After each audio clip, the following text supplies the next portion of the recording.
Viagem 6. Sua viagem final. Um penoso fim aguardava o navio hospital HMHS Britannic em mais uma viagem rumo à Grécia.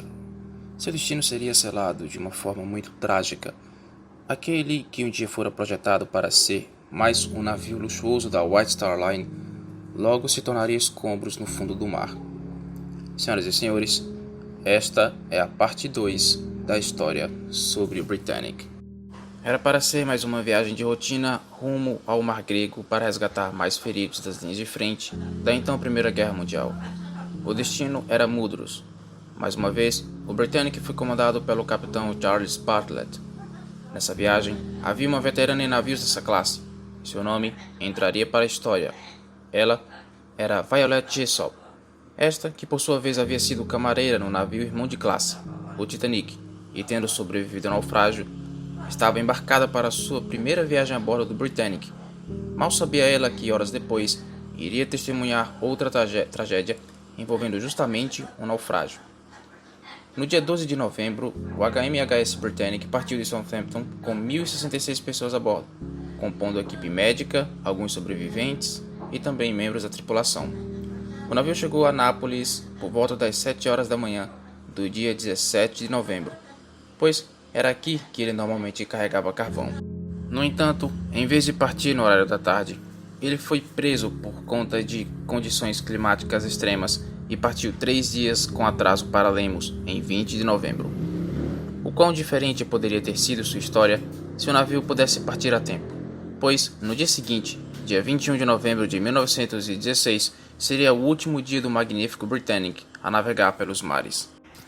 O Britannic completou 5 viagens muito bem sucedidas ao ir e voltar dos teatros de operações sem ter sido unicamente avariado ou atacado por U-boats alemães.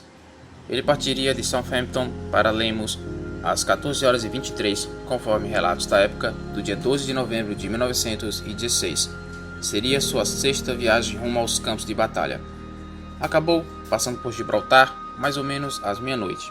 Chegou por volta das 7 horas da manhã, em 17 de novembro, a Nápoles, e lá, como dito anteriormente, foi abastecido com água, combustível, carvão e demais suprimentos médicos, coisas de rotinas operacionais.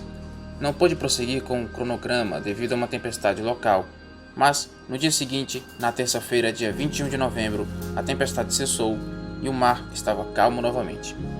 Eis que, enquanto estava a percorrer a costa grega à busca de pacientes no canal de Queia, às exatas 8 horas e 12 minutos daquela fatídica manhã, o Britannic foi seriamente abalado por uma explosão que naquele instante pensou-se que um boat havia torpedeado o navio. Com um impacto muito severo, o navio foi lançado para fora de seu curso de navegação em 3 graus a partir de sua direção marítima. Durante isso, sofreu fortes tremores e vibrações ao longo de seu casco. A causa real ainda era desconhecida. Era um torpedo de um submarino inimigo ou uma mina. No entanto, como se viu no navio, aparentemente atingiu uma mina que havia sido lançada na mesma semana pelo U-boat, o U-73. Já por volta das 8 horas e 12 minutos da manhã, navegando nas proximidades das ilhas de Queia e Macronísios e a passar ainda mais pelas proximidades da própria ilha de Queia, irrompe uma forte explosão no lado estribordo da embarcação ou lado direito.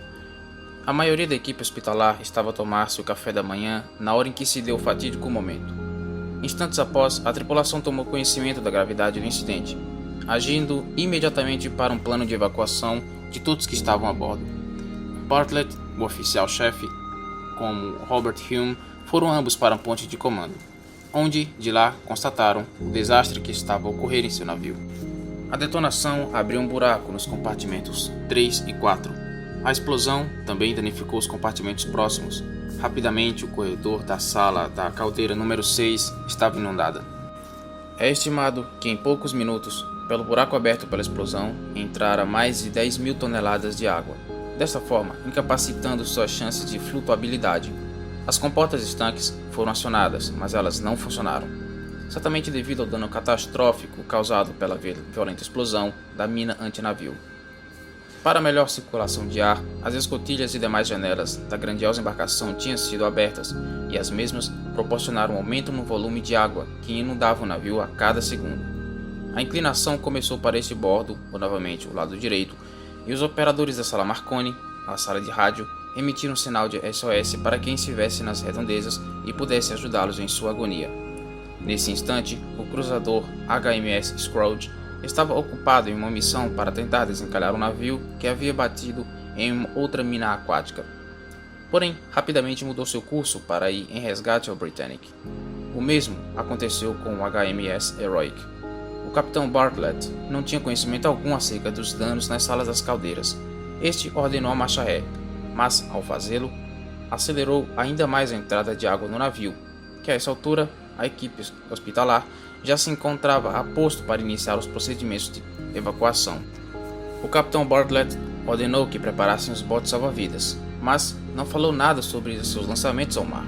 Houve uma correria dos que poderiam pegar suas coisas valiosas e sair do navio.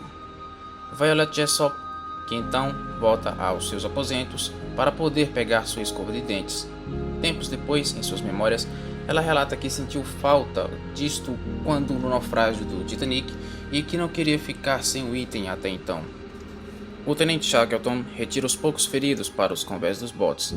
Os enfermeiros foram reunidos pelo capitão Renton e também levados aos convés.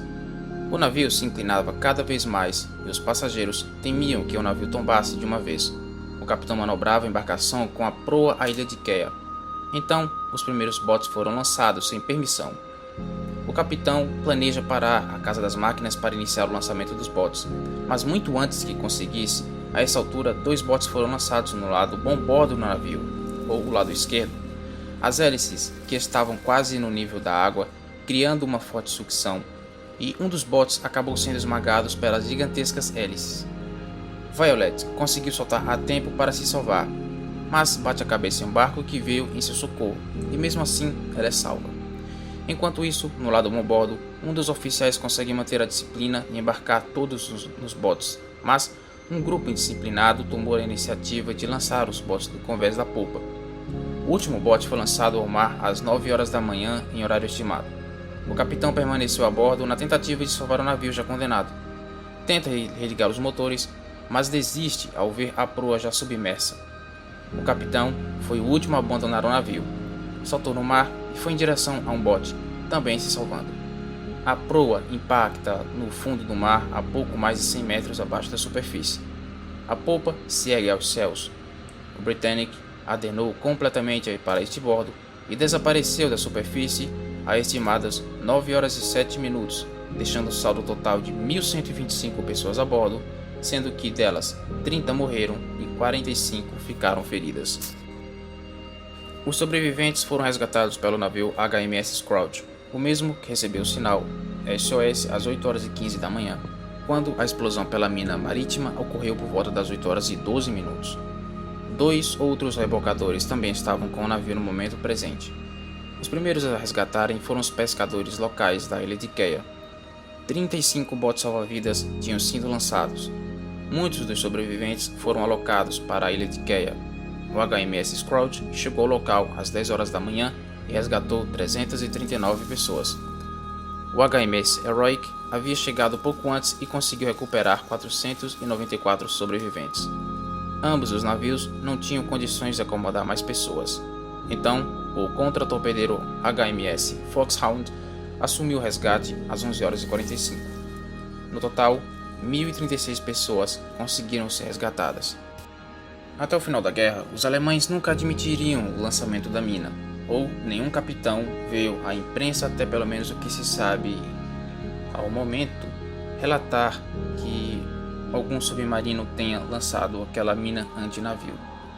Os destroços do HMHS Britannic estão no mar Egeu, a cerca de 3 km a noroeste da ilha de Kea, ou a cerca de 120 metros abaixo da superfície do mar. Ele foi explorado e descoberto pela primeira vez pelo francês Jacques Cousteau em 1975. A você que chegou até aqui, meu muitíssimo obrigado por ter acompanhado esse vídeo. Dê seu like e se inscreva no canal. Compartilhe entre redes sociais. Até breve.